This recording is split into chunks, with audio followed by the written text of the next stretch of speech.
남자가 침 튀기게 지금 막 한참 얘기를 하고 있죠. 네가 사람을 얼마나 힘들고 지치게 하는 줄 알아. 이제 그만 만나! 라고 얘기를 하니까 여자가 무표정한 얼굴로 아니야. 우리가 함께한 시간이 얼마인데 약간 무섭습니다. 난 아직 마음의 준비가 안 됐어. 라고 얘기를 합니다. 하지만 남자 너 만나고 하루도 맘 편히 숨을 쉬어본 적이 없어. 라고 얘기하고 여자는 아니야. 네가 없으면 난 불안해. 라고 얘기를 하는데 두 사람 사이에 사실 뭐가 있었습니다. 뭐가 있었는지 저희가 살짝 지금 가려놨거든요. 요거는 문제 한번 내볼까요? 김광선 변호사님. 요 지금 이 남자 너 때문에 숨을 못 쉰다. 네가 없으면 불안해.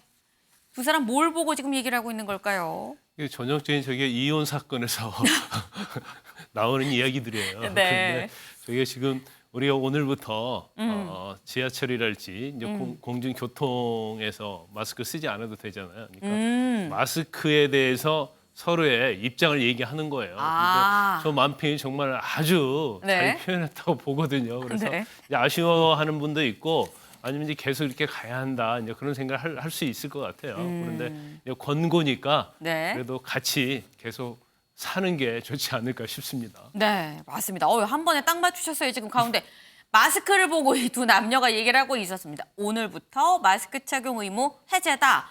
그런데 오늘부터 해제긴 해제인데요. 잠깐 기사 다른 거 하나 더 볼까요? 네.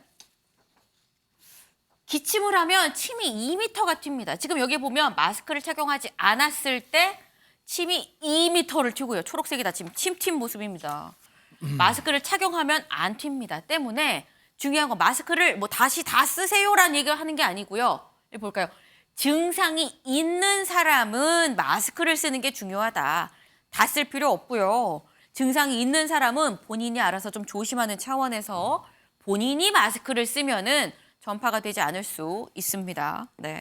다음 기사 좀 같이 보겠습니다. 산부인과에서 딸이 바뀌고 40년이 지났습니다. 40년 만에 이걸 안 것도 참 놀랍긴 합니다만 일단 법원은 1억 5천만 원을 배상하라라고 얘기를 했는데 한 사람한테 1억 5천도 아니에요. 여기 볼까요? 부부 그리고 그 바뀐 딸한테 한 사람당 5천만 원씩 총 1억 5천만 원을 배상하라라고 원고 승소 판결을 했습니다. 자꾸 김 변호사님을 찾게 되네요. 한 사람당 5천만 원이면 너무 적은 거 아닌가라는 생각이 들거든요. 아주 적죠. 네. 그런데 우리나라에서는 이제 어떤 손해배상에 대해서는 네. 재산적 손해와 정신적 손해가 있어요. 정신적 손해를 유자료라고 하죠. 근데 이제 저런 경우에는 재산적 손해에 해당이 안 돼요. 그러면 40년 동안 자기 자신의 딸인지 모르고 살았단 말이에요. 또 네. 부모가 실제 부모가 누군지 모르고 살았어. 네. 이게 이제 밝혀졌을 때 그 충격은 사실은 이제 돈으로 할 수 없는 부분이 있죠. 지금 뭐 5억, 10억 배상한다고 해서 정신적 어떤 손해, 유자료가 되겠습니까? 네. 그런데 우리나라는 좀 재산적 손해에 비해서는 정신적 손해에 굉장히 박해요. 네. 그래서 금액이 그렇게 많지 않아요. 그래서 이런 부분이 좀 개선이 돼야 한다고 봐요. 그래서 네. 아마 뭐 시청자 여러분들도 아니 5천만 원밖에 되지 않아요? 이런 생각을 많이 할 겁니다. 그렇죠. 그렇지만 물론 이제 항소심 가면 또 어떻게 될지 모르겠어요. 그렇지만 적어도 재산적 손해 못지않게 우리가 네. 정신적 손해 그런 트라우마 이런 것들은 엄청나게 큰 거거든요. 그렇죠. 그래서 그런 부분에 있어서는 이제 대법원의 어떤 기존의 관행적인 측면에서는 좀 입장이 좀 변화돼야 한다 이렇게 봅니다. 그렇다고 한다면 궁금한 게 또 있습니다, 김 변호사님. 거의 뭐 무엇이든 물어보세요 수준의 지금 상황인데, 근데 중요한 거는 그럼 그 산부인과는 영업을 계속 하는 것이냐? 5천만 원씩만 주면 형사처벌은 없나요? 아니 그게 굉장히 지금 40년 전 거잖아요. 그렇죠. 그러니까 이제 공소시효가 완성이 됐다고 볼 수 있고 저게 또 실제로 이루어졌다 하더라도 어떤 네. 형사의 처벌을 하기는 좀 어려울 것 같아요.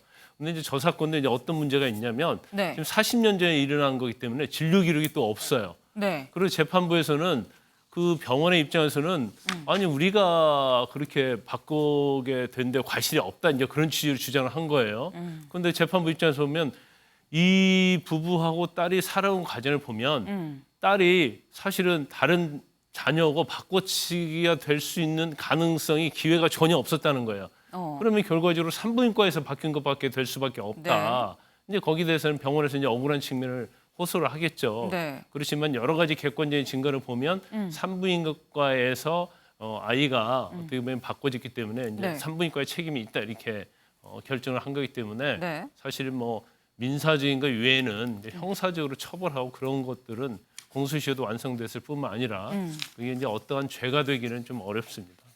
죄가 될 수가 없다는 게 결론입니다. 놀랄 노짜기도 한데 윤경호 위원님.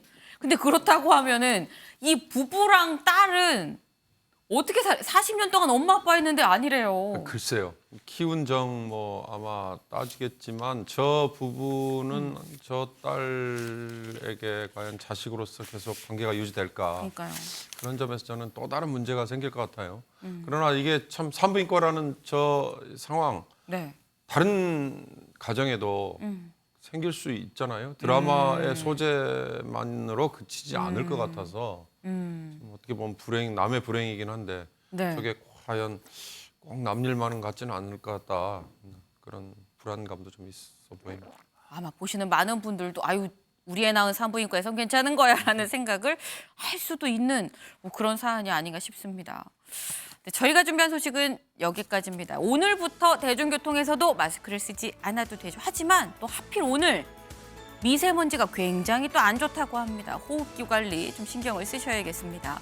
저희는 내일 다시 찾아뵙겠습니다. 오늘도 좋은 하루 되세요.